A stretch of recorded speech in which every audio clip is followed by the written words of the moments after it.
Okay, hello everyone. And please, let more people in if they do appear as they come. So today, what we're going to be talking about is how to debate.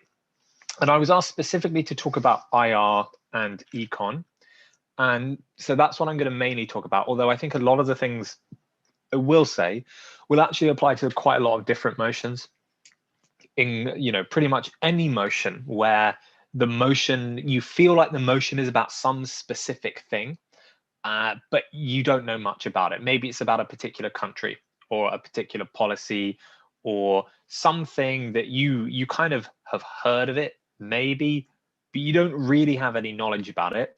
How do you approach those motions when you feel like you just don't know enough real world facts about what's going on? So I'll take open questions at the end. At the same time, if you do have any questions about anything I'm saying, or you want to say something, please do just type it out in the chat.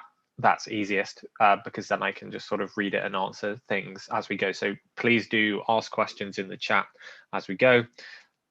We're probably going to go for maybe an hour or so. It depends how many questions you have. So let's get cracking. So what my plan essentially is to list a series of things that I think you should always do in debates where you don't have very much knowledge.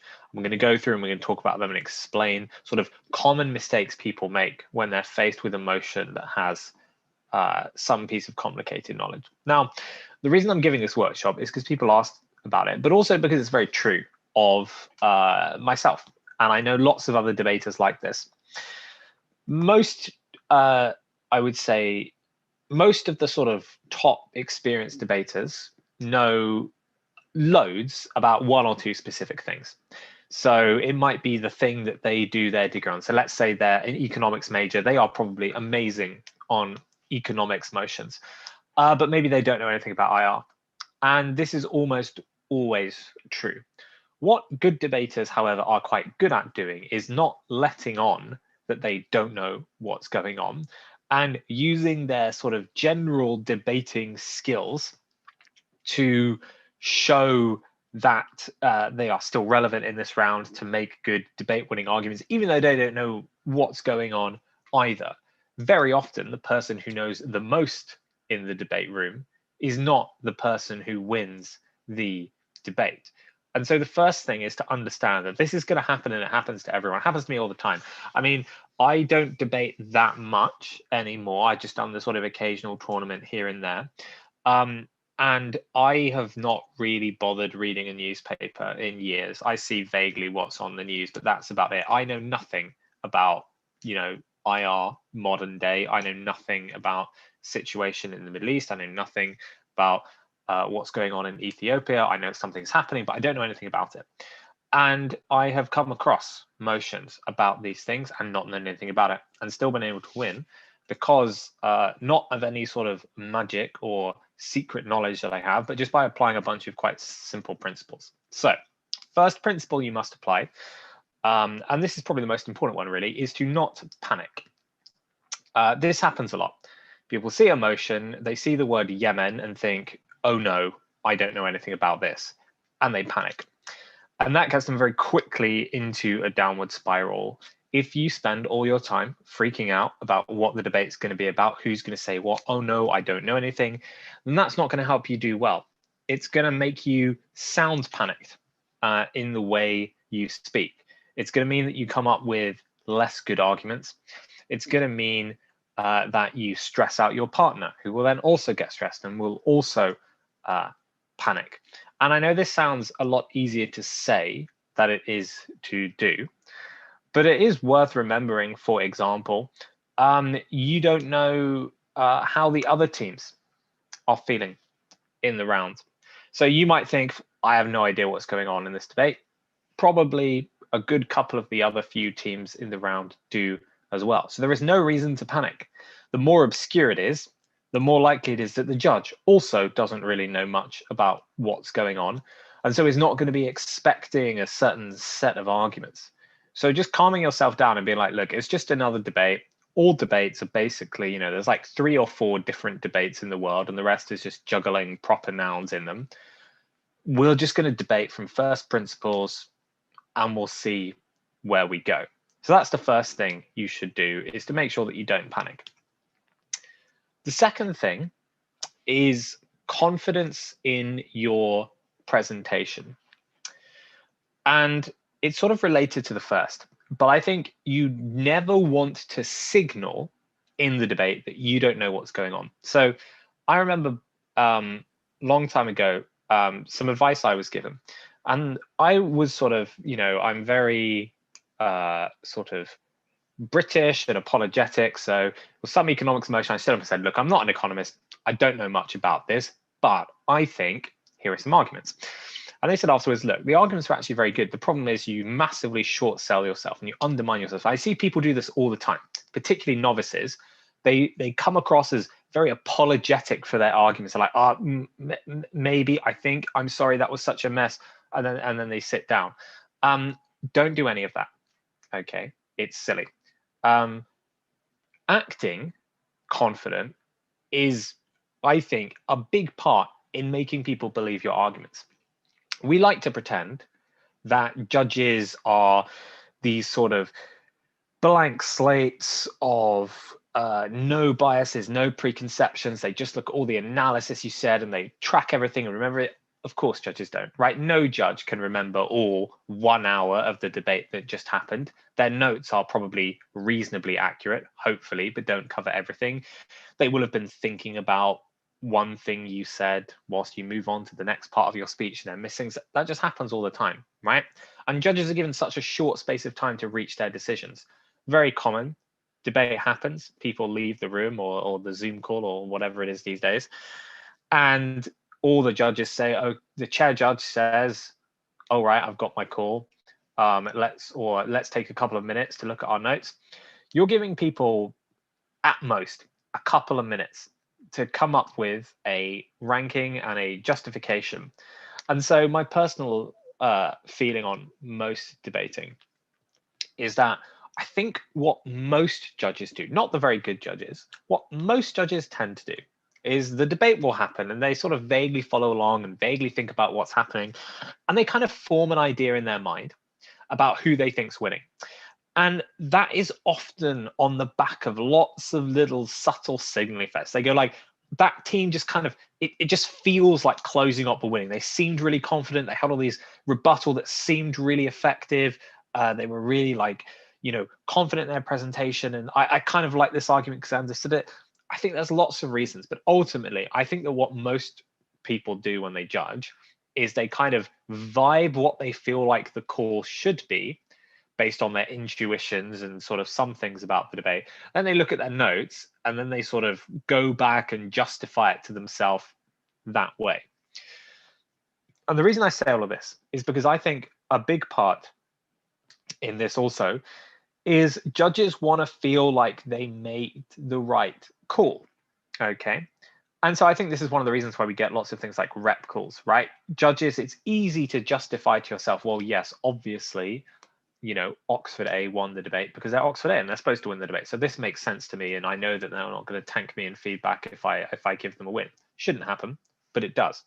And I think the result, therefore, is that judges often look to give, I think, what I would call something like an easy fourth, right? It saves so much time as well as a judge. If I'm a judge and I know that I've got to do all these different comparisons between all these different teams and I've got 15 minutes to do it, and I see that, like, you know, the 3 different panelists have all got completely different calls. If I know that I can really easily convince everyone that this one team took a fourth, because, you know, everyone just kind of feels like, yeah, fourth kind of makes sense for them because they seemed really meek. They were really apologetic. They made some arguments, but they didn't really make sense. Let's all just agree that that team's fourth so we can move on in the discussion. And I think judges want to do that themselves, but I think also judges as panels really like, because it makes your life so much easier, just being like, yeah, that team definitely fourth. So that just has made our discussion significantly easier because now it's just a transitivity of 3, not 4. So we only really have to decide 2, you know, different comparisons. And then by transitivity, we can work out the entire call. So if I can put a team in fourth, I will do so. And what that means is you should never be putting yourself in situations where that can happen. And so obviously you do all the basics right. You make sure you've got an extension if you're a closing team. You make sure you summarize. You make sure you rebut the various other teams, blah, blah, blah, blah. Don't make any easy mistakes, and don't present yourself as having made easy mistakes and having no idea what's going on in the debate, or judges are very likely to give you the fourth. The other problem with, I think, demonstrating that you are not confident in what you say is I think other teams pick up on it, and they will then use that against you. If you sort of make a claim that you're like thinking maybe is true, and the other team senses that you don't really believe it's true, they'll just come out and be like, that's not even true. They just made that up. They clearly have no idea what's going on. They might not say it that directly, but in an argumentative sense, that is what they will do. They will just call you out and say that you don't know what's going on, your arguments are irrelevant. They'll provide some like vague alternative explanation or some alternative characterization. And the judges are also more likely to believe it because they've presented it very confidently. You kind of sit there unconfidently, you don't offer them POIs. When they POI you, you kind of look scared and don't accept them. All of these subtle signaling things I think matter so much in debating in a way that we don't really often talk about. And so never give judges the opportunity to credit you less because they think it's the sort of easy, correct call. Next thing we've got written down.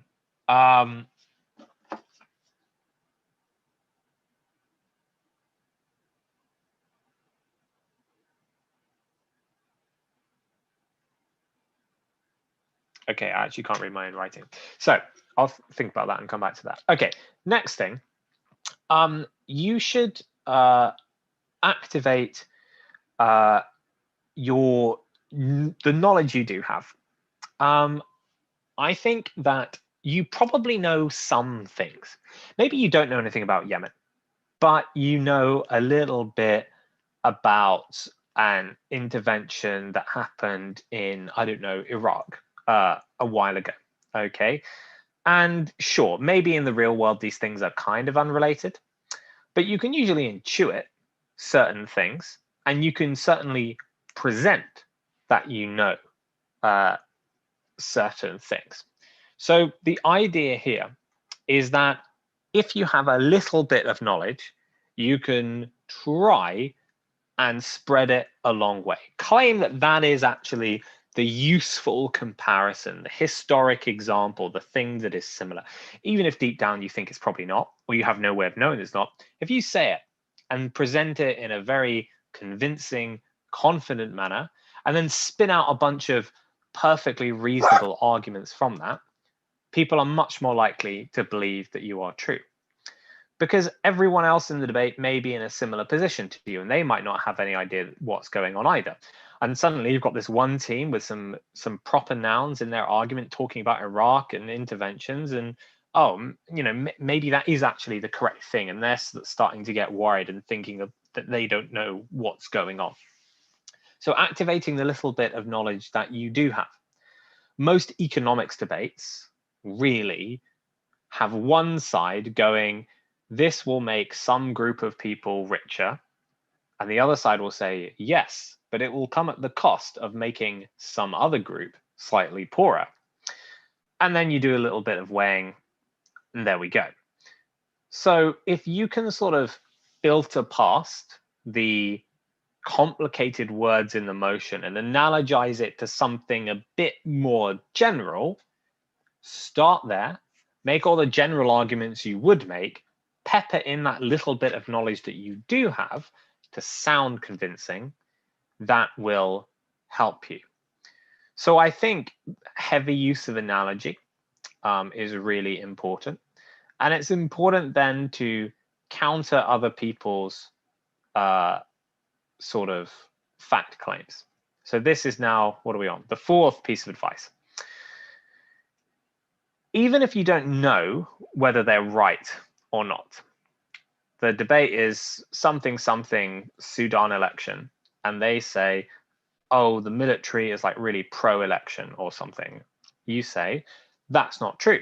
There are a number of reasons that the military is actually anti-free election. And then you say a bunch of things that may or may not be true, but they are just plausible reasons why a group in power might be against elections. Oh, they want to hold on to power. They are worried that certain political factions that don't like the military will get power and there will be reprisal. I don't know. I'm making all this up because, as I said, I don't know anything about this situation. But the point is, you can say things that sound at least vaguely plausible. And it's important then to understand, what is the aim of this? Am I trying to convince the judge that my version of the truth is correct? No, I'm not. And I'm probably not going to. What I'm trying to do is throw a spanner in the work to other people's characterizations. Often the best game plan you have a motion, you don't know anything about it. You think, let's say worst case scenario, you feel like you don't know anything about this debate. The other three teams all know quite a lot about this debate. What are you going to do? Here's what you're going to do.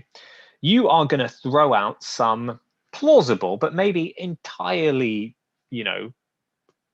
afactual, shall we say, characterizations that challenge what they say, in the hope that the judge at the end of the debate goes, on this clash, both sides had different characterizations.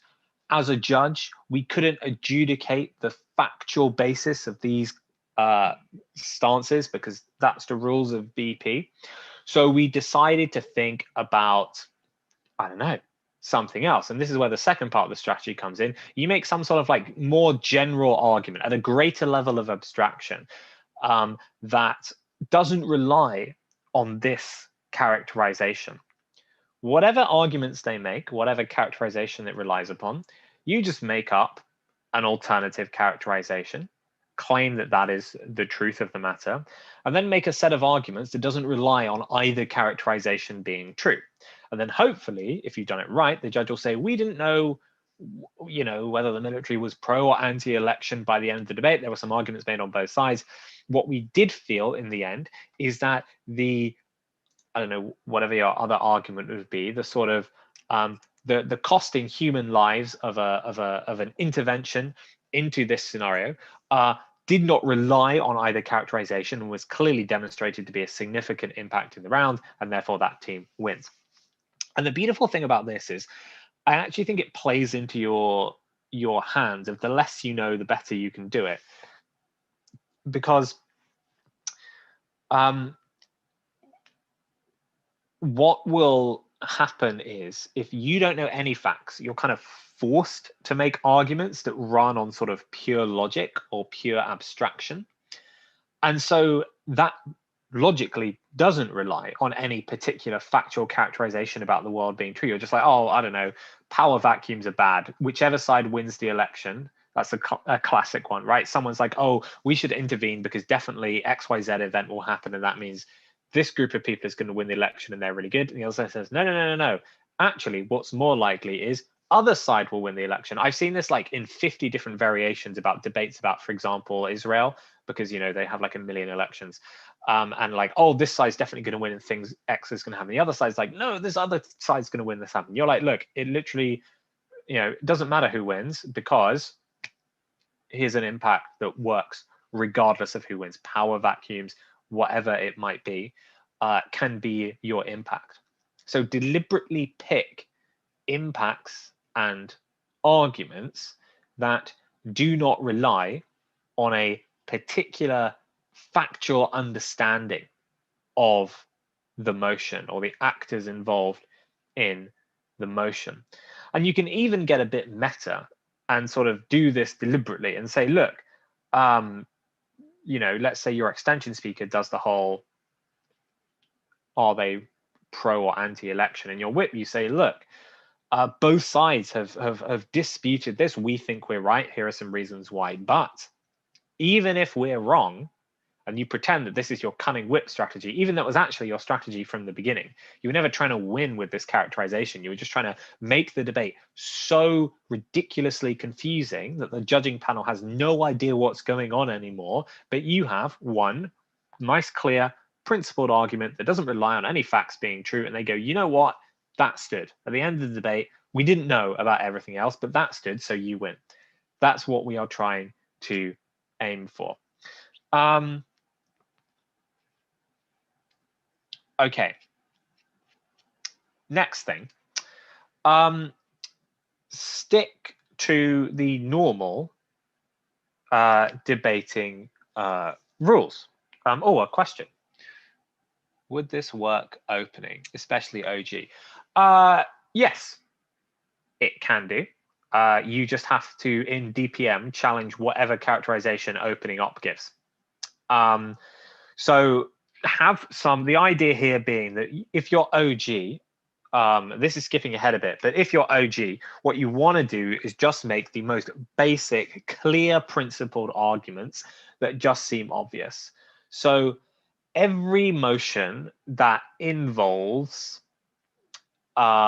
intervening somewhere, there is a set of arguments that says you will destroy a bunch of infrastructure. You will have political capital to enter, but not to stay and ensure a good thing happens. There will be power vacuums. Lots of people will die. There are some international consequences to this, right? Most economic policies have the like, this will make group X people poorer. That is bad because it will restrict their ability to get jobs or something, or buy houses, and these are all impacts that matter. Okay, and so you can make a phenomenal amount of kind of generic analysis on pretty much any motion. Yes, you kind of have to sound more generic if you're opening gov. You just need to be quite dynamic in your DPM speech. In the DPM speech, that's where you've got to start pulling in all the tricks and being like, aha, surprise, here's an extra argument. Okay. So again, it sort of depends on the specific type of the motion, but yes, it can work in opening gov. Generally, opening gov is the hardest place to be on a motion you know nothing about. But there is one benefit to being OG. And the one benefit to being OG is that you get to set up the parameters of the debate. So if the motion is, you know, we should intervene in Syria or something, you can decide who's intervening.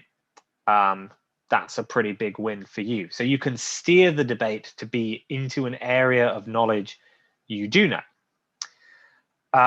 So that is what you are trying to do. Frame and define motions in ways that restrict the types of arguments, the number of arguments that can be made, that make them a little bit more general, or that bring them slightly more into your sort of knowledge wheelhouse, is the best strategy from opening. The other thing I always do as opening is take POIs from your closing op, obviously, and take them relatively early in the PM. That's another good tip. In a motion where you're like worried, and this applies even if it's a motion you know stuff about and you're just worried about what op's going to say, take your POI in PM quite early. Not, and you know, if they ask you clarifications, sure, you've got to take that. But I'm thinking like the earlier you can take the POI, the more time it gives your DPM to work out what's going on. And this is a big problem because people will be like, in a motion, they don't know what's going on. Their PM, they're a bit scared. So they wait until like, you know, 5:55 to take their POI. Suddenly the DPM is like, okay, I've now got like, you know, 6 less minutes and I actually have to listen to what LO is saying for all of this time. So I can't work something out. Really, during the PM speech is the best time to write your DPM. So the earliest you can take a POI to sort of get a bit more understanding about what the debate actually is about, the better. And the sort of benefit of being not OG teams, obviously, is that you can learn things about the debate. So you might not know anything about it, but hopefully if opening gov and opening op have sort of said some things, you can kind of pick up on some things and some ideas. You can steal, if you are, you know, DPM and CG gives a POI to OO, you know, obviously steal whatever CG is POIing if it sounds even half reasonable, and just try and, you know, do whatever you can to gain a little bit more insight into what's going on. Okay. in most cases, there are a lot of, I should read these out actually because it's the YouTube thing. In most cases, there are a lot of consequences we need to care about in econ policy motions. If I prioritize them lesser than the principal arguments, will that help? As I know less about those consequences, what's the escape then? Yeah, so there are often a lot of very specific niche consequences in econ policy motions, like, aha, this will actually destroy this one hyper-specific industry that Closing Gov is going to make their entire extension about. Yes, if you don't know much, and I guess the whole point of this workshop, right, is to sort of like making the best of a bad situation. None of this is like a substitute for just knowing what's going on and making good arguments. That's obviously the best solution to these problems. So you are going to be doing some non-ideal things. But if you sort of try and flounder around and make some like random impacts that don't really make sense, that's a lot easier for other teams to sort of beat out. Like, it's a lot easier for teams to show that your impacts don't really make sense and are small and theirs are much larger than it is for them to show that there is like some overriding benefit that beats, I don't know, what you're saying. So maybe there's something about like, you know, a lot of econ debates, you probably can make some arguments about like, I don't know, free competition or informed choice, right? If it's like, oh, we should subsidize this thing, we should put some tariffs on this industry or whatever. You can make those like relatively abstract principle arguments and you can tie them back into some specific benefits as well, right? Be like, look, here are some practical benefits of generally increased access to choice within a market or increased information that people have within a market. So you can kind of go like sort of more vague abstract principle and bring it back to some real impacts, which might not be the most fact heavy specific impacts in the world, but then they stand. And then it's a lot harder for teams to rebut you. Obviously you should do both, right? You shouldn't just do principles for the entirety of your case, but make some principles that stick, and you are going to find it a lot easier than trying to make economic impacts up when you don't really have any idea what's going on. Does that make sense?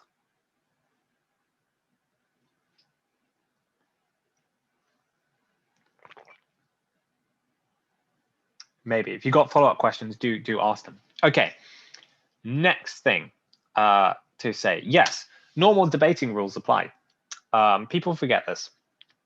There is a tendency that people have, once people get kind of like half good at debating, often the worst possible motion type to get is the one that you are an expert in, because you know too much. So you just randomly dismiss arguments that to you. So I used to do this all the time on science motions because I did science stuff at university. Someone would say an argument and I'd be like, well, that's just not true. And I knew it wasn't true. And in the real world, it wasn't true. And I just kind of say like that's just wrong for like one word. And that's not good enough in debating. People also make highly complicated arguments. I can think of a number of sort of older, famous Cambridge debaters who loved economics, would always make long, fun Facebook statuses about their various economic theories, notoriously terrible in econ rounds for this reason. They would just be like, this argument is obviously wrong. This argument is obviously wrong. Our argument is obviously right because of a bunch of economic jargon that nobody understood. And so you are not vulnerable to this trap in the same way that other teams are. So stick to, when you're thinking about rebutting other teams in these debates, it's imperative that you don't get freaked out by the facts and the examples. Pare them back and think about the actual logic. Have they given genuine, persuasive, logical reasons something will happen? Or does their argument rely very heavily on a characterization? In general, if it does, you should call that out. And you should probably make a bigger deal out of it than it actually is. Like, even if it's like not that dependent on their characterization, do make a big song and dance of it. Like, these guys are arguing by example. They keep saying that, you know, this policy is going to cause this particular impact. And the only reason they've given us, or the main reason they've given us, is because something example that they said. We think there are a number of reasons why this isn't a relevant example. Blah, blah, blah, blah. We think actually the opposite is likely to happen because of generic logical arguments A, B, C. And again, if you can sort of, you know, make the judge feel like their argument was quite example heavy and your argument was quite logic heavy, even if the judge can't decide which of those is better, I think most BP judges will err on the side of being like, yeah, they did argue by example, because again, judges like to have their own sort of subconscious, subjective feelings about the debate validated by it, right? It's why, you know, a good whip will, you know, judges like to hear meta debating in whips, because the judge can basically just take that meta debating, stick it into their OA, and then feel good about themselves and be like, yes, haha, this extreme, you know, you're watching, I don't know, Tin and Lovro in Closing Op, and you're like, Tin is telling me what the Lovro, I suppose, is telling me how I should think about this debate. This sounds perfectly convincing. I will think about the debate exactly in this way. And there we go. You repeat the whip speech back in your OA. You feel like you're very intelligent because your thought process has been the same as this very good speaker in opposition whip. And the very good speaker in opposition whip feels very happy and says, oh, this person is definitely a good judge because they gave me the win. And so the cycle of rep judging continues. But it's not just about rep. It's about, I think, the sort of psychology of having your intuitions validated. I think judging is actually quite stressful for a lot of people, feeling like, how do I know I got the right call? And so if you as a debater can make judges feel more secure in their call, then that's what you should be trying to do. I sort of think about debating as like, you know, it's not this like grand exercise in, you know, intellectual combat. It's basically being a glorified salesperson and trying to use every trick in the book to just make the judges feel like you won, and all of the logic they will supplant, not supplant, implant, perhaps even transplant onto their decision later. So go back to the basics, call everyone out for overly relying on facts and not having good principled analysis. Say you have good principled analysis, say some facts that you just made up that are the opposite of what other teams have said, so judges will feel secure that they can say, oh, there were different facts, we didn't know who was right, and then they default to your logic. And so you do well there. Okay. Any more questions about any of that?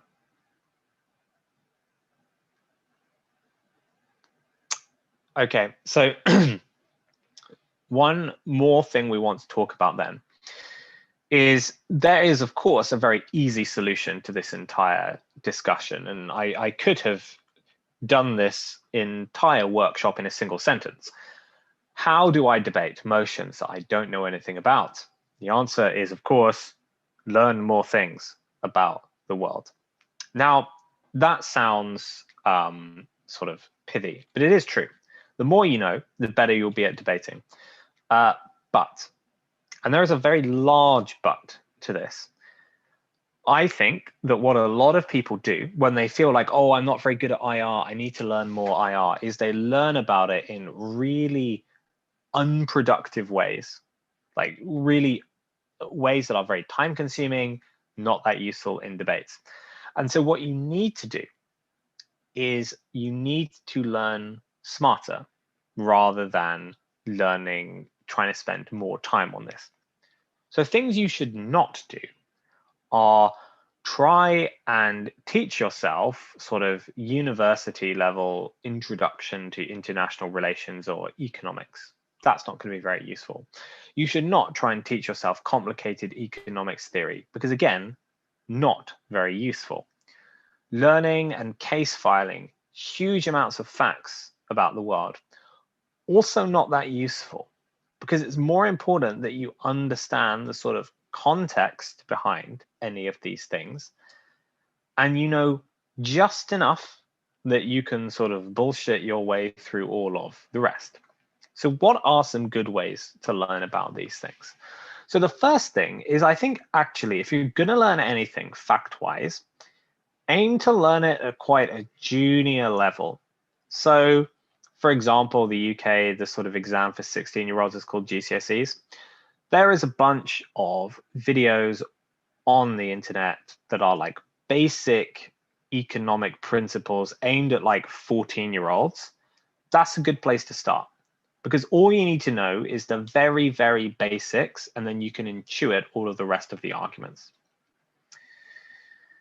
The second thing you can do is debates. There are lots of good debate videos on the internet. Watch them and steal them.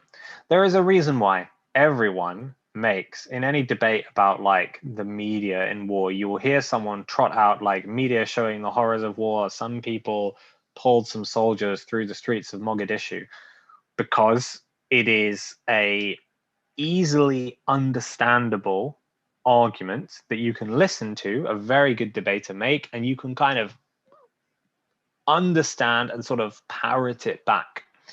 So if you look at you know, videos of out rounds at, say, World Euros, etc., you will see good debaters saying sometimes very complicated and sophisticated things, but oftentimes saying things that are you know, understandable, because they're trying to sell it to a judge as well. And so as long as you can, you know, if you can't understand what they're saying, the judge probably wasn't either. So not every debate video is good for this, but it is a good way to learn certain things. It's also a good way to learn how to use these arguments in debates. So there are certain sort of like stock examples people use for stock arguments. Again, the political capital argument about war, right? We've all heard this argument many, many times. Someone says, but the problem is, if you're going to intervene, you must sustain your intervention. Yes, you have fiat to invade country X, but you don't have fiat to stay there for 10 years and make sure everything is amazing. Once the body bag effect happens, the body bag effect, everyone loves that one. Some body bags will come home and some people will be like, why are we fighting in this war that's really far away and people are dying, and that makes us sad. And you kind of know all of the little logical steps. Another one I've seen crop up a lot recently is the idea of the Overton window, which every debater thinks they sound really smart when they talk about, but it's actually just because like one or two good debaters started using it a lot, and now it's become really, really common.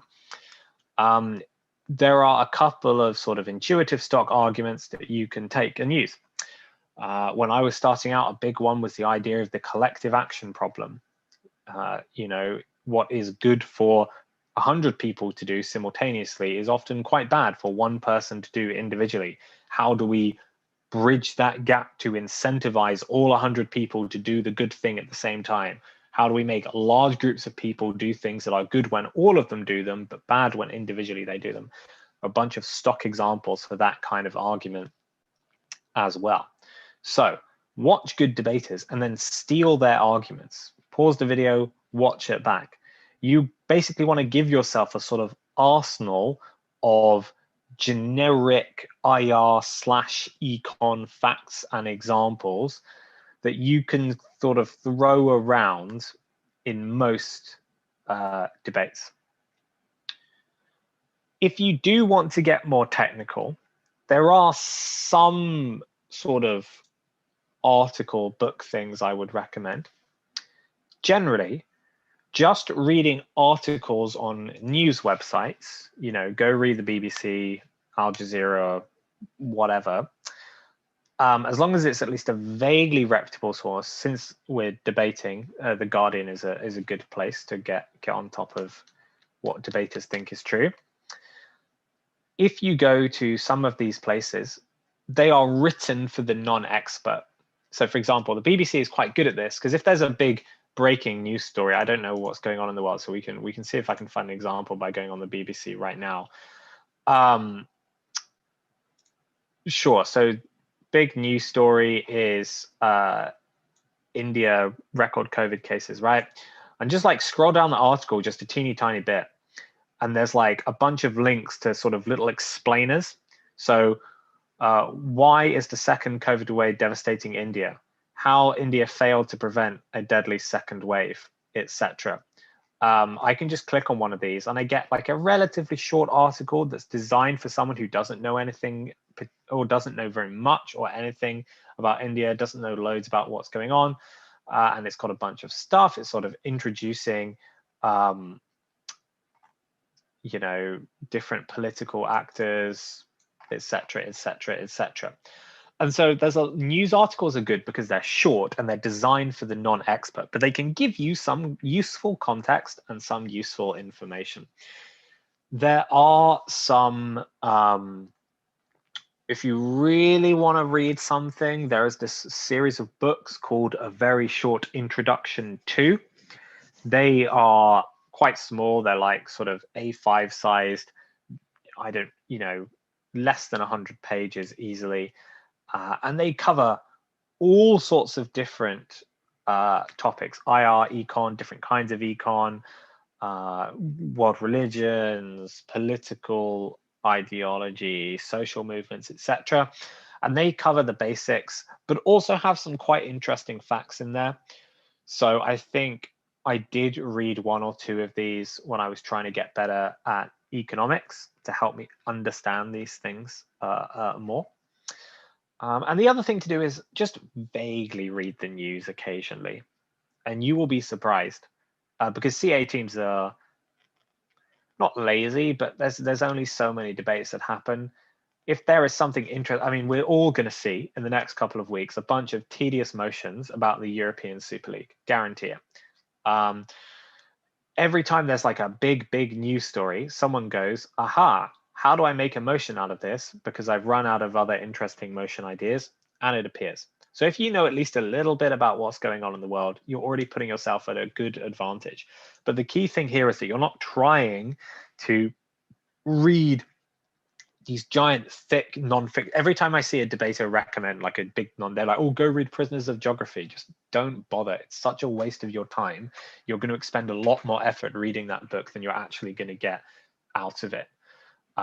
So think about what the most efficient ways to learn things, because you're trying to learn things for a very particular purpose. You're trying to learn things so you can deploy them in debates afterwards.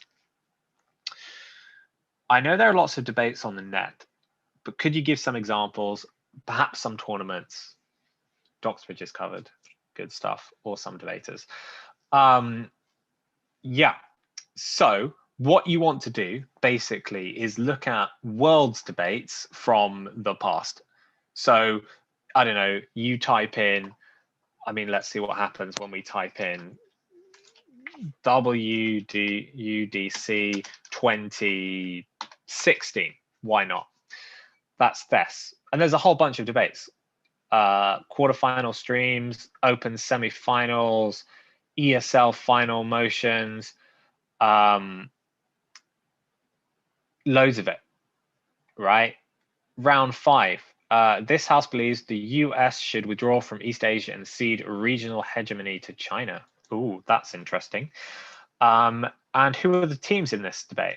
Okay, so ULU B, Yale B, Harthouse A, Linköpings A. So some of these people might be half decent. Some of them are very good. Harthouse is very, very good. ULU B, oh, they were in the semifinals. Oh, and it's the good Yale B. So basically 3 out of the 4 teams in this debate are actually very, very strong. Well, 2 are very, very strong and 2 are all right. But you can look at this very easily, look at the tab, and then determine that this room is almost certainly like quite a high point room if Harthouse and Yale B are in it in round 5. And then we can listen. And some of the debaters in this room will know what's going on, and some of the people will not. The other thing you can always get, usually about historic debates, is you could get the call as well, which is very useful. I would also recommend, I know people don't do this so much online because it's lame, but I would recommend sort of judging, judging sort of, let's say you go to a competition, you don't break or you get knocked out in some out round, watch the remaining debates and sort of half-heartedly judge them. You're not like judging properly, but just listen. And if there are things you think were good or were clever or arguments that were good, write it down. And more generally, you should be judging as much as possible. I think judging is basically a quick way to see lots of debates, see what lots of people are doing in a way that is, I think you learn a lot more when you judge than when you speak often, because when you speak, you have a goal in mind. You're like, I need to win, and you're tunnel vision on that. Whereas when you're judging, you just kind of sit there and see what people say. Sometimes people say things that are very, very bad. And that's good learning because you're like, well, I definitely must make sure that I don't do that. Sometimes people do things that are very, very good. Excellent. Steal their ideas. Do the same thing. Try and imitate the people who are successful. Judging is very, very useful. And even if you don't break, watch those good out rounds. So yeah, type in worlds followed by a random year into YouTube. Euros as well, EUDC.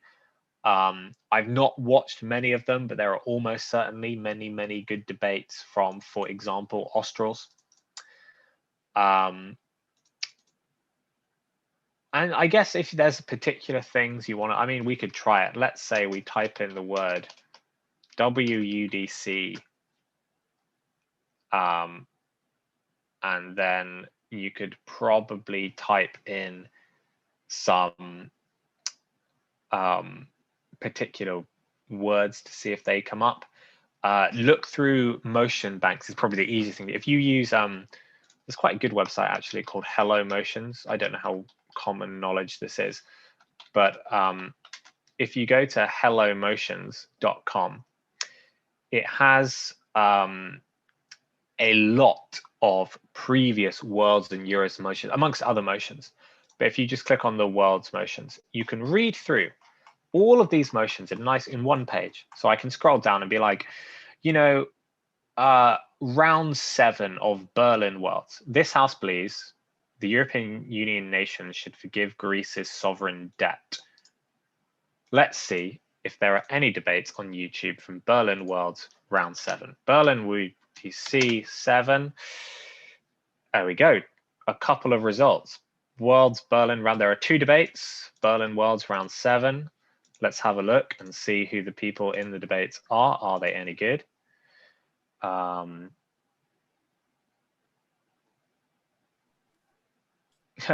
is judging this debate. He's so old. Sorry, Jan. Yeah, I mean, these are reasonable debates by the looks of things. You could look up on tab and see how well they did. But again, probably some people know some things in some of these debates. So look through motions and see if there are particular debates you think that would be interesting. Yeah, and Worlds and Euros are your best bets for ones that are streamed. The other good source of high quality videos is the HWS round robin. So you type HWS round robin into YouTube. There are a lot. And the thing about the round robin is that I'm sure you guys all know sort of how it's structured, but they sort of invite people who do well at things. In every room, there's at least one good team. Not everyone, there's a lot of not great people at the round robin, but there's usually at least 1 or 2 very strong teams in each room. So you can just scroll back and pick on random things. So I don't know, round robin 2014, room 1. Well, okay, this house believes that full gender emancipation requires the end of monogamy as a dominant social norm. So if you're like, I have no idea how I debate that, well, let's watch this video and find out. IIT Bombay, pretty strong. Yale team. kind of strong. Cornell team. Oh, and then the Cambridge team is, who is, oh, it's MDG and Freddie. So again, good people. So really you're looking for like reasonably high quality debates in terms of audio. There are obviously a lot of very good debates from like other competitions. It's just, if you're like, unless you're looking for something hyper specific, this is usually your best bet. Go for the big tournaments because they tend to have the sort of the budget and the ability to do stuff. The other thing is, this online sort of era has made it a lot more accessible because it's very easy to stream online debates. So you just like, as we're doing right now, you just like click 1 or 2 buttons on Zoom. So there is a lot of content from online debating now. Because it's online debating, it's a bit of a mixed bag. There are some very good people and some not so good people. But there are still things you can learn. So that's a good thing. And the last place, if you want to, there's also a lot of, as this will be in, you know, a few hours time, I'm sure, there are a great many random debate workshops on YouTube. And it is worth watching some of them. So especially if there are topics you're less familiar with. And some of them are sort of like calibrated at different levels. And if you're really not sure, another good tip that I think actually does help, look at World Schools Debates. Sounds weird because they're children, but actually World Schools Debates and the World Schools debating style and the way these children are coached is they probably don't know that much about the thing they're talking about because they're like 17, they've not been to university yet, but they're very well trained. And so they will say things in a very clear way, and they will explain things very directly. And so actually, you could probably learn a decent amount about some economics issue by watching a World Schools Debate where they're taught to like explain everything from first principles, be super clear. It's not going to be pitched at some like extremely high level to understand it. Certainly the prepared motions, they've done a bunch of work, so they've probably got some decent, broadly correct facts in there. So I wouldn't say that that's a bad idea either. And again, because it's a sort of large international competition, lots of videos of reasonable quality exist on YouTube. Okay. So,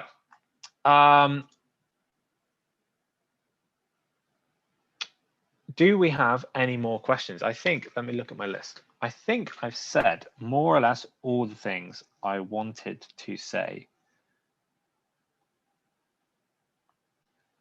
Yeah, so pretty much said all the things I want to say. Does anyone have any more questions?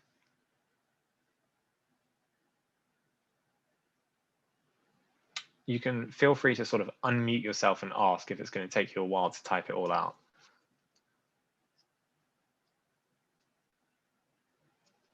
Okay, then. Well, yeah, so thanks everyone for coming. I hope that was in some way useful. As I said, this whole thing is sort of should be in your mind as a kind of backup strategy, right? The ideal scenario is that you're never in this place, that you know sort of enough about the world, and you don't need to learn loads. You just need to know enough to vaguely know what's going on and then make your sensible arguments from first principles anyway.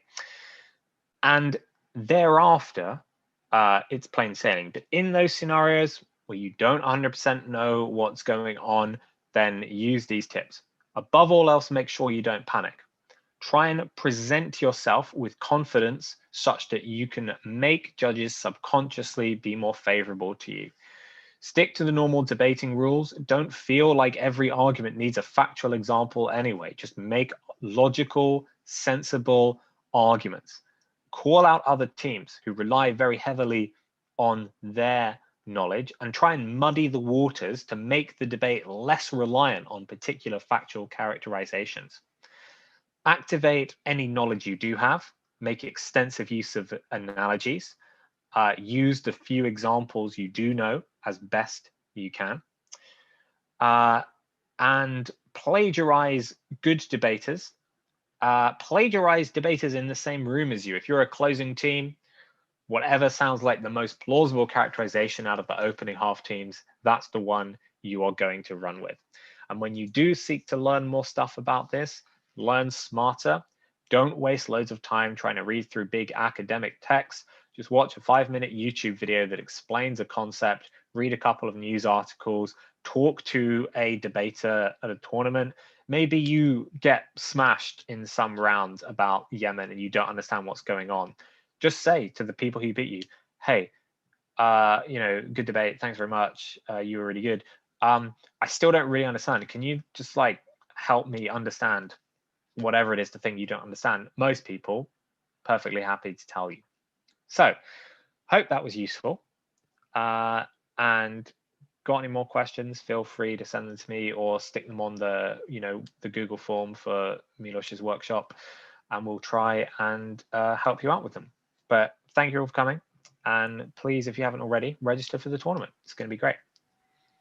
Thanks, Matt, for this amazing workshop. I think it's very useful for especially novice people, because they usually have got some problems with the topics which they don't know and stuff like that. Thanks.